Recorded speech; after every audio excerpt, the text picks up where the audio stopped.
Hansı deputatın fəaliyyətinə razı qaldınız? Deputatımız var ki, Hamısından.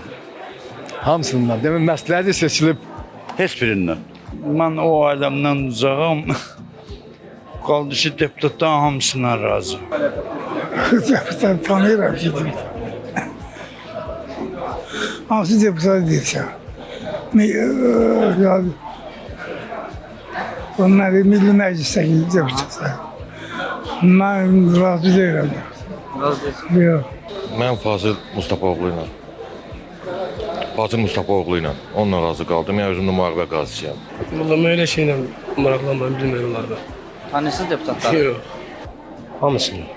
Hamısına. Ad seçəməlisiniz. Ülvi müəllim. Ülvi müəllim. Haran deputatdır? Qəsəm Arran, 1-ci dairənin. Zahid Oruç. Zahid Oruçla razı qaldım. Heç bir deputat tanımıram. Heç birindən mən razı qalmıram. Heç birindən. Birindən də. Heç birindən. Yoxdur, elə bir razı qalmalı deputatımız.